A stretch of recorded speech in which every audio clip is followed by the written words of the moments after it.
আসসালামু আলাইকুম। প্রথম শ্রেণী থেকে দ্বাদশ শ্রেণীর শিক্ষার্থীরা এবং স্নাতকে যারা আছেন এবং ডিগ্রিতে যারা আছেন তাদের উপবৃত্তির আবেদন কবে থেকে শুরু হতে পারে? যদি আমরা গত বছর থেকে দেখি কিংবা গত বছরের টাইমগুলা দেখি তাহলে কিন্তু ২০২৬ সালে কত তারিখে এবং কোন মাসে হতে পারে সে বিষয়ে একটু ধারণা পাবো। মূলত শ্রেণী ওয়াইজ কিন্তু ভিন্ন ভিন্ন তারিখে এই ডেটটা দিয়ে থাকে। উপবৃত্তির বিজ্ঞপ্তিটা ভিন্ন ভিন্ন ডেটে হয়ে থাকে।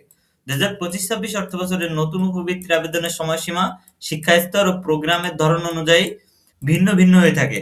বর্তমানে প্রাপ্ত হালনাগাদ তথ্য অনুযায়ী সময়সূচি নিচে দেওয়া হলো।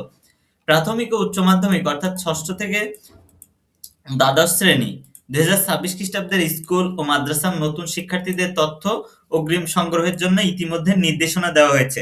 অর্থাৎ স্কুলে কিন্তু যারা স্কুল লেভেলে আছো এবং কলেজ লেভেলে আছো তাদের কিন্তু ইতিমধ্যেই তথ্য সংগ্রহের জন্য নির্দেশনা দিয়েছে শিক্ষা বোর্ড। যে স্কুলে তোমরা আছো তোমাদের স্কুল কিন্তু স্কুল কর্তৃপক্ষ তোমাদের এই তথ্যটা নিয়ে তারাই আবেদন করে দিবে এবং এর পরবর্তীতে কিছু কিছু বিষয় আছে, কিছু কিছু জায়গা থেকে নিজেদের আবেদন করতে হয়। যেমন প্রধানমন্ত্রী শিক্ষা সহায়তা ট্রাস্ট, এখানে কিন্তু পিএমইএটি এই ওয়েবসাইট থেকে থেকে কিন্তু প্রত্যেক বছর তোমার হচ্ছে প্রধানমন্ত্রী শিক্ষা সহায়তা ট্রাস্ট থেকে এখান থেকে উপবৃত্তি দেওয়া হয় শিক্ষার্থীদের।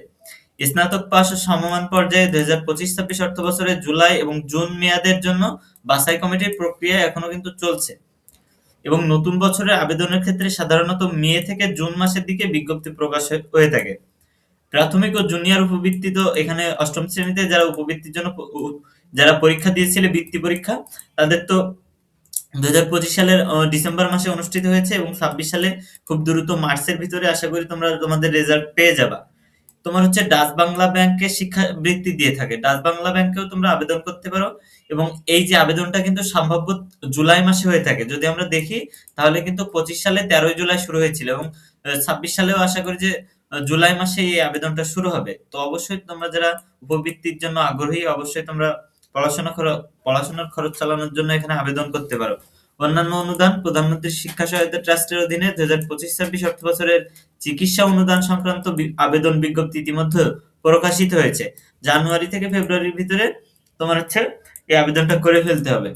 ঠিক আছে? তো যারা হচ্ছে আবেদন করতে চাও এখান থেকে করা যাবে। কোন ওয়েবসাইট থেকে করতে হবে সেটা হচ্ছে প্রধানমন্ত্রী শিক্ষা সহায়তা ট্রাস্ট। এখান থেকে এই যে pmeat.gov.bd তে গেলে এখান থেকে আবেদন করা যাবে।